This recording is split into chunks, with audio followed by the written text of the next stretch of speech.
Cela faisait 2 ans que les fans de Joséphine Ange Gardien étaient privés d'inédits sur TF1. Mais la chaîne diffusera enfin un nouvel épisode le 29 décembre prochain, en prime time, ce qui signera alors le retour de Mimi Mati dans son rôle emblématique qu'elle porte depuis déjà 28 ans. Intitulé Les Sirènes, cet épisode emmènera Joséphine à la rencontre de Lisa, une maman qui élève seule sa fille de 17 ans et qui va se lancer dans une aventure incroyable. Un rôle interprété par Jennifer Leray, figure de Demain nous appartient. En interview pour Pure People, Mimi Mati nous raconte les coulisses de ce tournage et fait le point sur la belle longévité de la fiction, marquée par de merveilleux souvenirs. Rencontre. Vous êtes de retour avec un inédit de Joséphine Ange Gardien après 2 ans d'absence. Pourquoi autant de temps d'attente pour revenir sur nos écrans? Alors ça, je ne sais pas. Il faudrait demander à la chaîne. Je pense que ce sont des raisons qui sont complètement indépendantes du côté artistique. Moi, je trépignais parce qu'on a 4 épisodes en réserve, dans celui-là. Donc je suis contente qu'enfin les inédits reviennent pour changer des multiples rediffusions de TF1. Comment s'est passé le tournage de cet épisode? C'était très aquatique, je vais dire. Surtout pour mes camarades comédiens, qui sont censés être l'équipe de natation synchronisée que forme Jennifer Leray. Parce que tous les week-ends, pendant que nous, on se reposait et qu'on apprenait nos textes, eux, ils allaient faire 8 heures de piscine par jour pour travailler cette choré et s'entraîner dans une spécialité qui n'est pas du tout la leur. Et chapeau, parce que même le tableau final est magnifique. Il y a un mélange d'une équipe de natation synchronisée pro, bien sûr, mais ils participent énormément aussi. Ils en font toute la choré et c'est tout à fait honorable pour des amateurs qui n'ont qu'un mois d'entraînement dans les pattes. Jennifer Leray apparaît dans cet épisode. Comment s'est passée votre collaboration? On est toujours très heureuse de se rencontrer. C'est une petite bonne femme pétillante, incroyablement énergique, et c'est une bombe d'énergie. Elle est incroyable. Elle a 4 filles, elle est mince comme un fil. Elle est à la fois maman, comédienne, femme, épouse. Elle est géniale. C'est une tornade d'énergie, et c'est quelqu'un que j'aime beaucoup, qui a commencé très jeune, et puis elle est toujours là. Vraiment, je l'aime beaucoup. Quel regard vous portez sur la nouvelle génération de comédiens qui vous rejoint en plateau? Je suis toujours ravie et je suis surtout fière de ce que fait notre casting directeur, Claire, parce qu'elle arrive à trouver des jeunes, elle arrive chaque fois à trouver des jeunes qui ne sont pas connus, qui sont à leur première ou leur deuxième apparition télé et qui sont formidables de professionnalisme et de talent. Je trouve qu'on a un réservoir en France. Il n'y a qu'à voir aussi les séries comme ITC, DNA, tous ces mômes qui arrivent et qui vont exploser, je leur souhaite, et qui ont un talent fabuleux et qui sont assez drôles. J'ai toujours l'impression d'être la maman qui accueille du petit. Je leur dis qu'on va passer un mois ensemble, qu'on se tutoie. J'essaye de les mettre à l'aise et de les mettre en confiance. C'est vraiment chouette de partager avec cette nouvelle génération dont j'ai fait partie il y a très longtemps. D'autres épisodes sont d'ores et déjà en boîte. Que pouvez-vous nous dire à leur sujet? Ils sont tous les 3 formidables parce que je trouve que j'ai été entourée par des partenaires super. Il y en a un qui s'appelle La guerre des papas avec Jérémy Banster, Shirley Bousquet et Bruno Debrandt qui raconte l'histoire d'un papa absent, volage et très dispersé, qui revient et qui s'étonne que sa femme se soit casée avec quelqu'un d'autre. Donc ça va être cette rivalité entre les deux. Et Bruno Debrandt et Jérémy Banster sont à mourir de rire, mais en même temps on trouve. À l'aide de ce sujet des papas absents qui reviennent et qui s'étonnent d'avoir été remplacés. Et puis le suivant s'appelle Magique, c'est avec Lannick Gautry. C'est encore l'histoire d'un papa absent. Et le dernier qu'on a tourné en novembre, c'est avec la petite Mayanne qui a fait entre autres Danse avec les stars et un petit truc en plus, et qui avec sa trisomie a apporté à l'épisode un truc fabuleux. Sa maman, c'est Élodie Varlet, qu'on a beaucoup vu dans les séries aussi, et le papa, Franck Sémonin, s'est consacré à sa carrière. C'est un genre de Pierre Hermé, qui a monté des boutiques de pâtisserie partout, mais qui a oublié qu'il avait une fille qui avait besoin de lui. Ça va être un épisode sur l'inclusion des gens différents et la façon de les accepter tels qu'ils sont, en leur réservant une place un peu à part, mais une place dans un milieu tout à fait normal. Et cet épisode me tient beaucoup à cœur, j'espère qu'il sera vite diffusé. La série existe depuis 1997, soit depuis bientôt 30 ans. Comment expliquez-vous son succès et sa grande longévité? Il faudrait demander ça aux téléspectateurs, mais c'est vrai que de plus en plus, on s'est rabattu sur des vrais sujets de société. Et on essaie de tout faire pour que ça se termine bien.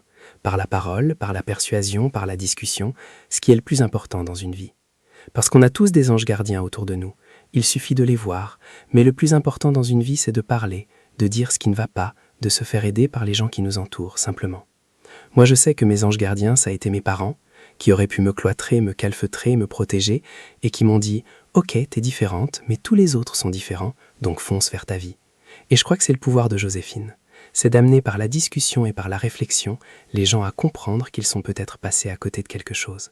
Que s'ils se concentrent un peu sur le vrai but de leur vie et sur leur entourage, ils vont arriver à réaliser leurs rêves.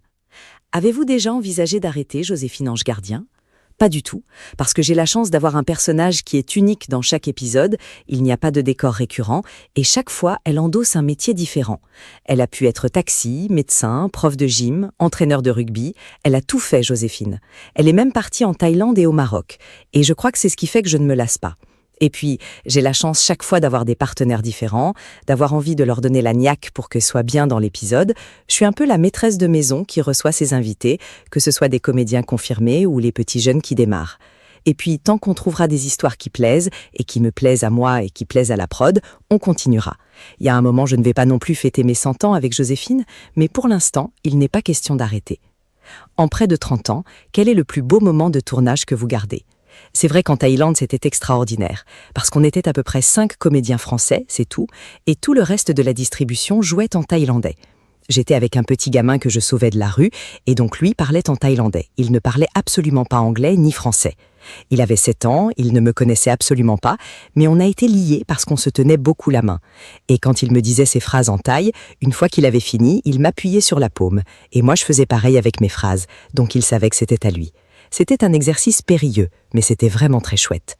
Mais j'en ai plein de souvenirs magnifiques. J'adore aussi quand on fait les épisodes historiques, comme celui qui se passait pendant la Résistance, parce que j'ai toujours rêvé de jouer une résistante.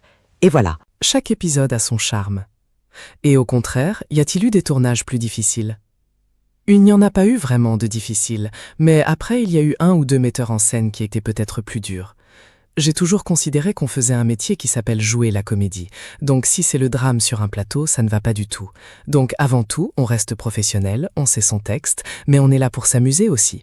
Et si on s'amuse en travaillant, on amusera le téléspectateur. Donc les quelques fois rares où il y a eu des couacs, ça ne s'est pas renouvelé. C'était au revoir et à bientôt. Si vous aviez les pouvoirs de votre personnage Joséphine, que feriez-vous ? Il y a tout à faire, mais avant tout, déjà ce que je souhaite à tous, c'est la santé, l'énergie, et que tous les gens que j'aime aillent bien autour de moi. Mes enfants, mes petits-enfants, mes amis, mes sœurs, enfin ma famille et les gens que j'aime. Et puis si on pouvait trouver une solution à ce chaos français et mondial actuel, si on pouvait calmer Poutine, si on pouvait dégager Trump, si on pouvait faire 3 trucs qui fassent que le monde aille mieux, je pense que Joséphine aurait beaucoup de boulot si elle était vraiment Joséphine. Avez-vous d'autres projets ? Il y a d'autres épisodes de Joséphine Ange Gardien qui sont en préparation, mais c'est l'équipe de prod qui est en train de gérer ça. Moi, je suis en pleine écriture, je ne sais pas ce que ça donnera, ou un spectacle, ou un livre, mais en tout cas, je me suis remise devant mon ordinateur. Et puis, il y a un beau projet aussi qui se profile, une autre série, mais je vous en dirai plus quand ce sera acté. C'est un joli projet qu'on m'a proposé en tout cas, et qui me séduit beaucoup, donc je croise les doigts et je me le souhaite pour 2026. Si vous pouviez vous adresser au public qui vous est si fidèle, que lui diriez-vous ? Je dirais avant tout merci pour cette confiance, pour cette fidélité. Merci d'avoir accepté ma taille 43. Ma différence sans en tenir compte. Il y a toujours les râleurs et les grincheux qui n'aimeront pas, mais merci de m'avoir fait confiance et merci d'avoir compris que la différence n'est jamais rédhibitoire, ni synonyme de méchanceté ou d'aigreur. Et je crois que grâce au personnage de Joséphine, j'ai pu faire passer ce message. Et si ça a ouvert les yeux de plein de gens sur toutes les différences, quelles qu'elles soient, je trouve ça fabuleux. Il ne s'agit pas de faire que des films avec des personnes de petite taille, il s'agit juste de s'accepter tous. On est un melting pot de gens complètement différents.